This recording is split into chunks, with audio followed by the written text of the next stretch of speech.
Hi everyone, in this video I am going to walk you through what should be the timelines that you should be looking at if you plan to catch round 1 deadlines for USA business schools to start your MBA in the fall semester of 2022.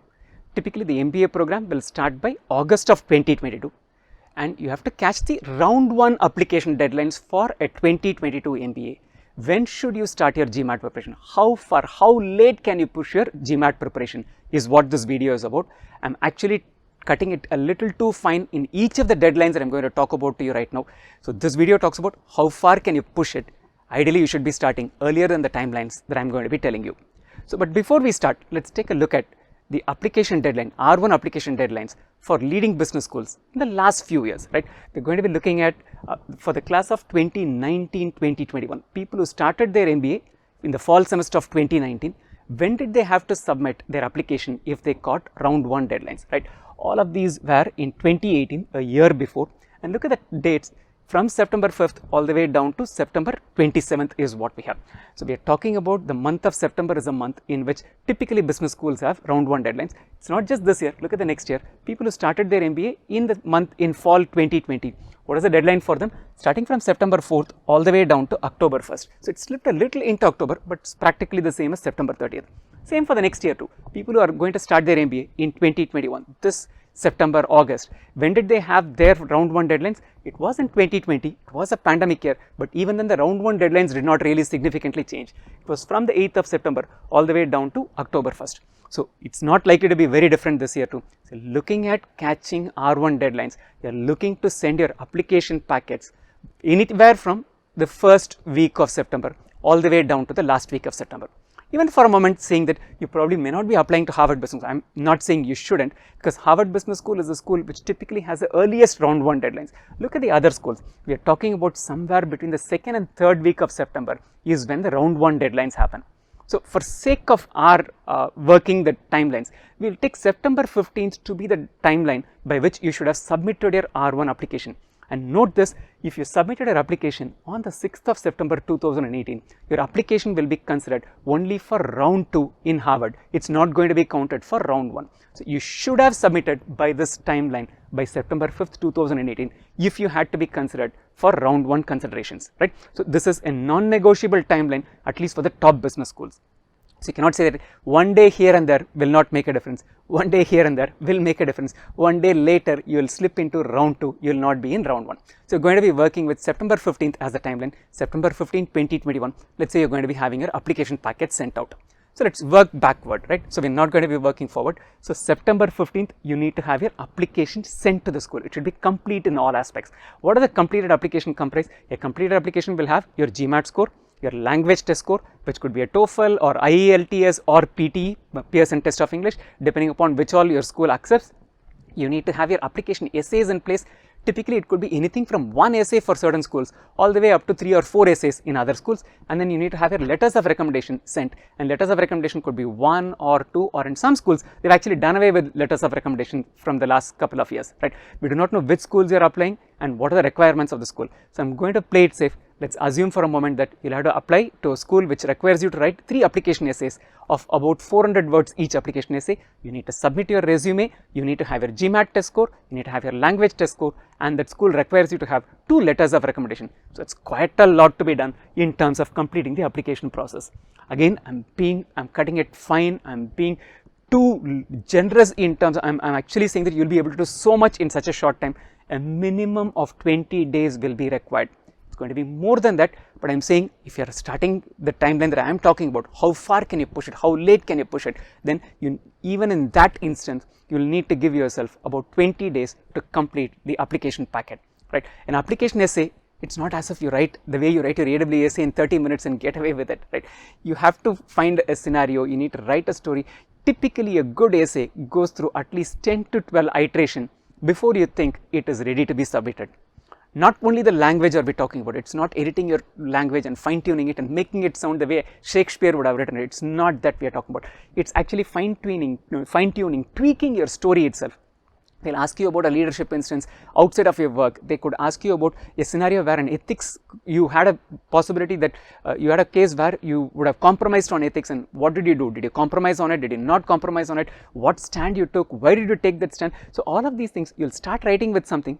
There's usually a writer's block when you start writing, and then you'll plot through it, you'll write something, and then you'll realize that that storyline does not read very well. So you'll actually want to change the entire storyline. So you'll have to introspect, you'll have to jot down points. So quite a bit that goes on into it. And your resume for a business school is very different from the resume that you'll typically be submitting for a next job. So even the resume work is quite a bit that needs to be done. So there's a lot of work to be done. I'm actually being very, I would say someone would be able to do it in 20 days. I'm being generous. I'm actually budgeting for their capability a lot more than probably what most of us typically end up having.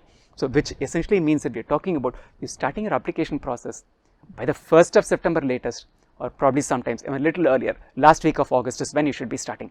At this point, I would like to emphasize one thing more. Take help from any person who is going to help you with application editing, right? It could be a paid service. It could be another business school graduate who has graduated from a business school. Get some help. The primary reason being that it's not just the language that we are talking about. Many times when someone edits your application essay, they do not tweak your language so much as they tweak your story. They'll ask you to introspect and say, is this what you want to present yourself as a person to the business school? You keep revisiting, you think about different scenarios, you think about how you behaved, how you acted, how you reacted to a scenario, and then you come up with a story which tells who you are. They'll ask you to introspect about what kind of a career that you want, if it's just essay about your career goals, right? So you need to think about it. It's not something you'll say, hey, I am a tech engineer, I want to shift to finance, that's why I'm doing an MBA. That story is not going to make the cut. So you need to come up with a lot more concrete evidence as to why you want to make that shift. It's a lot of work that goes on. It's a lot of iteration. If you take any serious help, they're going to be making you work a lot to get your story in place. It is not to paint an incorrect picture about you. It is actually they're helping you paint a good picture about you, a correct picture about you. Many times when we think off hat and we're just saying among friends, hey, tum kya karne wale hai? What are you going to do? You will end up saying that like, I want to do this, I want to do that. We might even give an answer which comes top of our mind, or we might even be flippant because we're talking just to friends. But that's not going to work with a business school, because what you write in your application essay is what is going to be the material based on which your entire business school interview process is going to happen if you're shortlisted for an interview. These two stories should go well together, and the amount of introspection you do at the application essay stage will make your interviewing process so much easier, because you thought about it so much, you have like introspected so much, you said this is who I am, this is what I want to be. The story comes out naturally, that you're a lot more convincing. So you need time at this stage. Let's work backward, which means that if you're talking about starting your application process latest by the 1st of September, you need to have your GMAT score in the month of August. So what does that comprise? August has two things to be done. I'm budgeting for mock examination, GMAT mock examinations to be done in August, and I'm also saying that you'll be writing your GMAT examination, real examination, in August. How late can you push your GMAT examination? Ideally to about the 25th of August, but my recommendation is take your GMAT examination latest by the 15th of August. Why so? Is it to give more time for the application process? Yes, and there's also one more reason. What if your first GMAT does not work out the way you want it to be? You were expecting to get a 740 in the GMAT. You ended up getting only a 710 in the GMAT. Is 710 a bad score? Certainly not. But you wanted to shoot for, you wanted to take a good shot at applying and getting scholarships from some schools, or you wanted to shoot for ambitious schools. In that case, a 740 plus GMAT might have been the score which you might be comfortable working with. It's a lot to do with the schools that you select and how comfortable you are with defending your score. In that case, if you thought it was 740 and you ended up with a 710, you want to give yourself a fighting chance to take the GMAT again. You need at least 16 calendar days gap between the two GMAT examinations, and you need to have a GMAT date available, because that's typically going to be the busy season. So latest you can push your GMAT is by the 15th of August. If something does not work out to your the liking, you can at least take the second GMAT by the first week of September, and in the intervening period, work towards improving your GMAT score and also simultaneously start your application process. So taking the GMAT latest by August 15th is a welcome thing, which means you need to do your mock examinations by the starting latest again I'm talking about the latest, should start your mock test by the 1st of August, ideally by the last week of July, right? When we come to July, we'll look at it, but you should be starting it latest by 1st week of August. How many mocks should one take? I would say minimum of 6, can go up to 8 or 9 mocks. And how long will it take to take a mock? Your mock examination, even assuming you take only the IR, quant and verbal section, we are talking about give or take 2 hours 45 minutes to complete that. Round it off as a 3-hour examination. 3-hour examination, Analyzing it properly will take another 3 hours, and then using the feedback loop to basically correct course. What kind of questions did I go wrong? Do I have to cover some concepts which need to be plugged in before I take the next mock? Are there any low hanging fruits that I need to work on? Are these the kind of questions that I should be skipping? There's a lot that goes in terms of analyzing and taking feedback from your mocks. If you work without taking feedback from your mocks, your improvement is going to be marginal. If you analyze your mocks properly, I'll do a separate video on how to analyze mocks. If you analyze your mocks properly and then you employ the feedback loop, work towards improving it and take the next mock, you'll see that you're going to see step jumps between the mocks. So mock analysis, mock and taking and the feedback loop, all of this I would say would take anything from 2 to 3 days. Again, if I am being very aggressive, I would say that you would be able to take a mock every other day. Ideally, I think you'll take 3 days to do a mock analysis feedback loop. So we have 15 days, that's 5 mocks is what you'll be able to do. If you're talking about 6 to 8 mocks, then you're talking about at least having 20 days in hand, which means that you should slip your mock first of the mocks as early as the last week of July and run through it towards the mid of August and take your actual GMAT examination by mid-August. If that turns out to be a 740 that you want, we actually have a lot of breathing room in this stage. But if it does not turn out to be the way you want it, then you actually give yourself a chance to take the second GMAT. So if you're taking the mock test and analyzing and doing all of this by August, your GMAT preparation practically should be done by this period, right? It should be done by July. What does then July entail? July entails 2 things, practice and official guide practice. I'll start with the second part, official guide practice, and then go to what the first part practice is going to be. Official guide, there are 3 versions of the book, and I would recommend you going through all 3 versions. One is a big book. Every year they'll have 2022, 2021, different year books will be there. That comprises usually of about 1000 questions, right? And then they have a verbal review and the GMAT publishes and quant review. Between these two, you'll have about 700 plus questions. That's 1700 odd questions. And then there is an advanced book which comprises 300 questions. So we are talking about 2000 or a little more than 2000 questions to practice in the month of July with 31 days. That's 60 official questions practiced every day.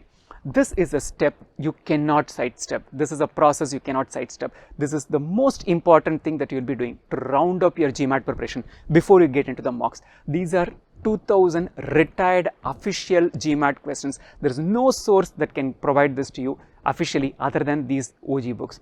Run through them. That tells you a couple of things, including the advanced book and the main book. You would have covered all levels of difficulty of questions, and you will also have a variety of real GMAT questions that you have solved. Sometimes you might find that some of the questions that you'll actually see in the GMAT examination are not going to be a repeat of this, but would have concepts which are lookalikes of this, because at the end of the day, the number of different concepts that they can test are also finite. It's not an infinite space from which they can bring the concepts. Wordings could be different, numbers could be different, scenarios could be different, but if you solve 2000 official guide questions, you're actually setting yourself for a minimum of 700 kind of a GMAT score. So this is a step which is a must.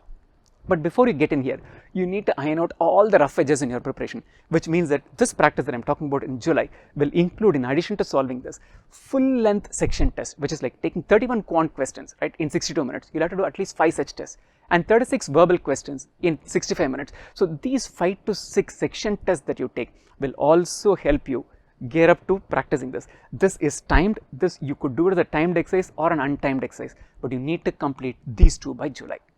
So what is then that you should be doing in June? By June, you should have done with your entire concept preparation, right? So do you start your concepts in June? We'll look at it that you should be starting in May. You do your concepts and practice. For example, you have things that you would have started in May and you'll be working in June. I'm giving you an example. Let's say you decided to keep your critical reasoning preparation for the month of June. So you'll run through all the different question types. What is an argument? What's a conclusion? What are the parts of an argument? What's the explicit information? What's the implicit information? How do I solve questions which are strengthened questions? How do I solve questions which are evaluate questions? And then you practice 20, 30 questions on each of these things. So that practice and the concept clarity in each of these areas. It could be geometry, it could be critical reasoning, it could be sentence correction, but you have a lot of practice to be done, including concepts that is to be done in June. So June is one half of your main preparation, the concept preparation. The other half actually comes in the month of May. So you'll start your GMAT preparation in May, typically start with the diagnostic test and get quickly started with concepts. You don't have too much time or room to waste on where do I do, how do I do. So at this point in time, there's one thing that I'll again recommend. Can someone do self-study? Can someone take help from things which are available in like various discussion forums and YouTube and complete a GMAT preparation? The answer is yes. Right? I've known students who have done self-study with the help of OG and material available on the web and scored upward of 720. But the search cost is high. and you don't have enough room. Those are the people who probably prepared for the GMAT with 1+ year in hand. You're trying to compress your GMAT and this entire exercise starting May and catching up round 1 deadline. Try to be effective. Don't try to necessarily cut corners. Go with any of the courses. If there's a classroom program available in your place and you can take it up, wonderful. If you can arrange a private tutor to help you online, offline, wonderful. Pick an online course because like COVID restrictions do not permit you to go for classes in your place. Take some course, right? Go with a course because it provides you structure, it provides you discipline, and it also provides you with support in terms of clarifying your doubts, helping you with course correcting if you're not actually up to the mark. Bring discipline to your preparation, and many times also serve as a motivator, because GMAT preparation many times sets you through preparation blues. You'll not know what to do. You'll probably say, hey, I'm not going to be able to do this. Those moments you want someone to talk to and get that motivations going for you, right? So for all of these things, I would recommend go with some course. That is the best investment that you can do. Don't try to cut corners. We are trying to be effective managers. We're not trying here to save a few dollars, right? In your overall MBA scheme of things, what you invest in this application process and GMAT preparation is probably a fraction of a percentage of what you'll be actually the value of what you're going to be getting, right? So having said that, which essentially means by the 1st of May, you should have taken your diagnostic, and even by the 1st of May, you should have enrolled in a course. You should not be evaluating your course at that point in time. So if you're watching this video before May 1st, start the day you watch this video. Get things going for you. Get started. Evaluate courses, attend demo classes, speak to private tutors, see what works for you, but get started. How late can you push your GMAT preparation? I would say probably May 1st to catch round 1 deadlines for US business schools. Is catching the round 1 deadline the only objective? Is that the only way one can get an admission? Are R2, R3 deadlines not so great? I'm doing a separate video on it. I'm going to be walking you through what are the advantages of doing an R1, and is it that you should necessarily catch R1? Wait for that video. It's going to be out in another 15 days or so, right? Till then, follow us in these places, right? If it's Facebook, Twitter, Pinterest, and Instagram, our handle is Wizako GMAT. In Quora, we have a space generically to help anyone with GMAT preparation, and that's gmatpreparation.quora.com. That's the way you reach it. And on YouTube, the channel that you're watching is Wizako, right? Sign up with us, follow us, subscribe to us, turn on the notifications, stay tuned with us. We also run online courses for the GMAT preparation. You can visit our website wzko.in, wzko.in/online, and details are available there. Best wishes for your GMAT preparation.